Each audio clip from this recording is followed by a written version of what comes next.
هلا والله شباب، شلونكم؟ اخباركم؟ ان شاء الله زينين. شباب اليوم راح نشرح موضوع تمن البزل، لكن هذا الفيديو راح يكون قسمين. القسم الاول هو احنا شلون نسوي التمن البزل، والقسم الثاني اذا حبيتوا تسووه برياني او تضيفون فد خضار معين للرز حتى يصير مثل البرياني، احنا نسميه باللهجه العراقيه.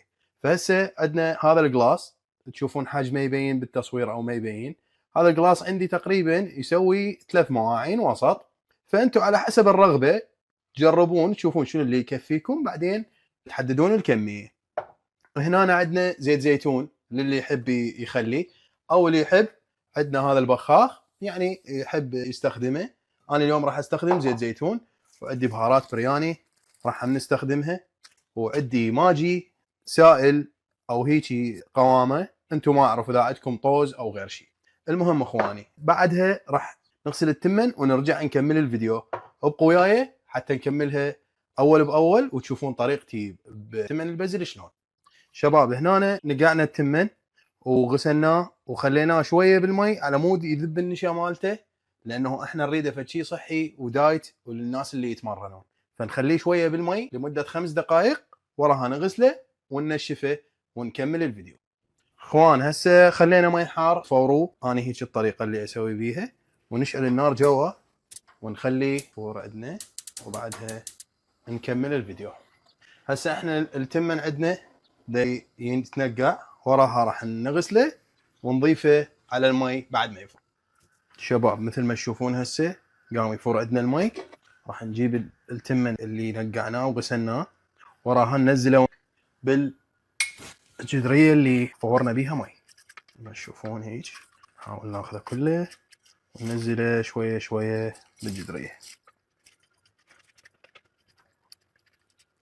مثل ما تشوفون. شباب هسه نزلناها كلها. بالنسبه للي يريد تمن بزل خليه ينتظر ويشوف الفيديو. بالنسبه اللي حاب يكمل ويانا ويشوف البرياني على طريقتي يكمل ايضا الفيديو. اخواني مثل ما تشوفون اللي عنده خضار مجمد يجيب اكياس يغسله ويحاول يوقع من عنده الثلج وراها يحضره.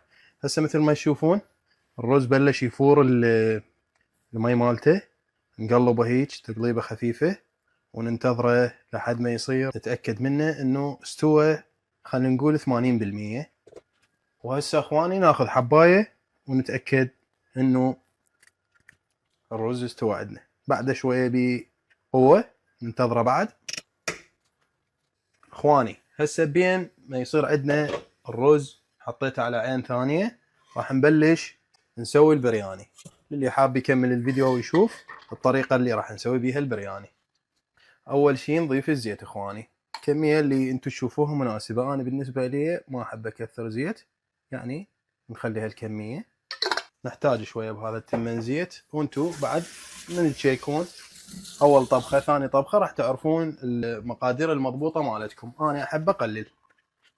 اخواني هسه نشعل النار جو الزيت، ورا ما نشعل النار جو الزيت ننتظر الدهن شويه حتى نبلش وراها نحمس. اخواني بما انه احنا راح نسوي الرز ويا الخلطه هاي مالتنا، فراح يحتاج نحط زيت بعد شويه على مود المواد اللي حطيناها من خضار. وبصل عندنا نص راس بصل مثروم مثل ما تشوفون هنا. راح نبلش نحمس البصل وبعدها نكمل الفيديو. اخواني هسه نجي نشيك الرز اذا استوى عندنا او لا. تقريبا استوى عندنا، ظلت بيه قرطه خفيفه كلش. انا افضل ينشال هسه حتى بعدين نعوفه بالماء الحار مالته 5 دقائق وبعدها نكمل. هسه هنا الدهن صار عندنا، راح نحاول ننزل البصل مثل ما تشوفون حتى نحمسه ونجهزه من ينطبخ الرز. طبعا الرز راح نطفي النار جوا ونعوفه شويه. من الظل لا تنسون من الظل بيه قرطه بسيطه كلش. راح احاول اشغل الفاكيوم بس انتم يعني اتامل ان الصوت يظل واضح. نعم مثل ما تشوفون دا نحمس البصل، نحاول نسويه بس يصير بيه شقار شويه. نكمل بعدها الخلطه مالتنا واللي هي الخضار.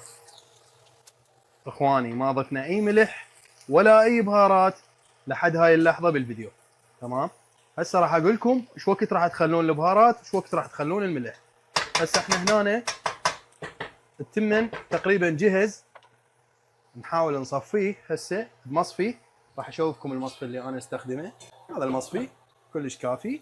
تصفون بيه الرز وبعدها نجي نرجعه بنفس الجدريه مالته ونكمل الفيديو.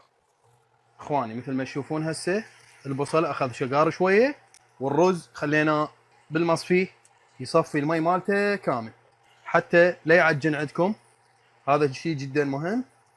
هسه البصل عندنا شقار، فراح نضيف باقي الخضار على الخلطه مالتنا.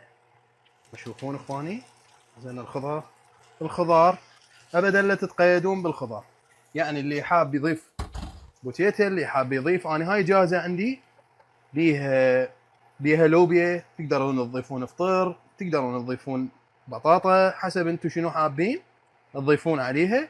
انا هنا هسه بالخلطه عندي لوبيا وبازاليا وعندي جزر مقطع وحطيت بصل وموجود باقلاء بس فشي بسيط كلش، وموجود ايضا ذره مثل ما قلنا. تشوفون هسه راح نعلي النار شويه تصير عندنا الخلطه لين ما تستوي شويه ونرجع نكمل الفيديو.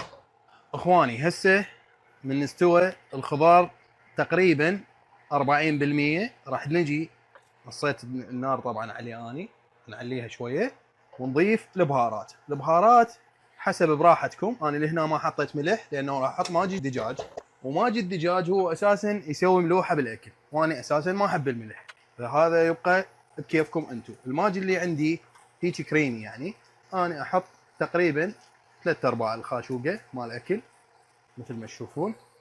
وبهارات البهارات راح اخذ خاشوقتين مال اكل، هاي خاشوقه وهاي خاشوقه ثانيه مال اكل. وهسه نحاول نمزجها كلها.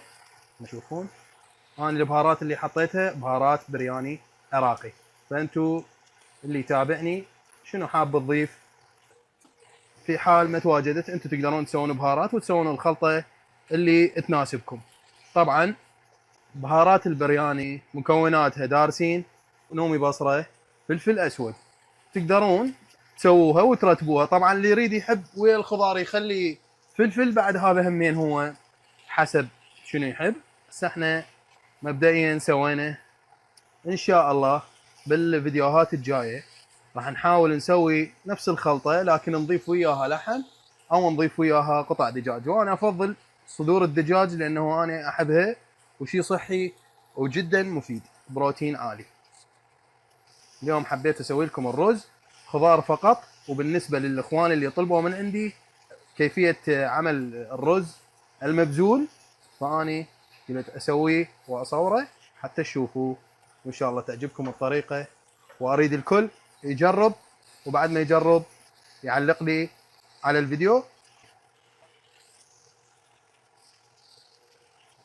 بالنسبه للي يحب المرقات وما يريد هيك يسوي خلطه او برياني او من هذا القبيل، نفس الطريقه اللي هسه احنا سويناها، لكن زيت الزيتون يقلله ويخلي الرز عليه فقط، يعني يصير عندك الرز بزيت زيتون كلش قليل. وللي يريده مبذول كلش مبذول، عندك سبراي بخه صغيره بالجدريه ورجع التمن عليها ونص العين عليه لحد ما ينطبخ، قبغ الجدريه.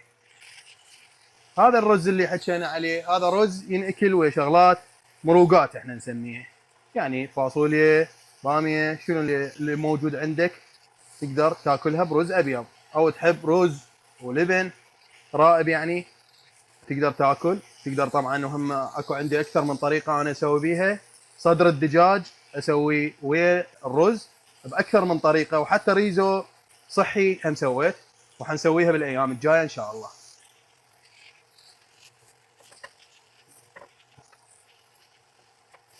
هسه حمسناها جدا ولحد ما حسينا انه امتزجت البهارات ويا الخضار، راح نجيب الرز بعد ما تصفى عندنا بالمصفي ونضيفه على الخضار، ننصي شويه النار.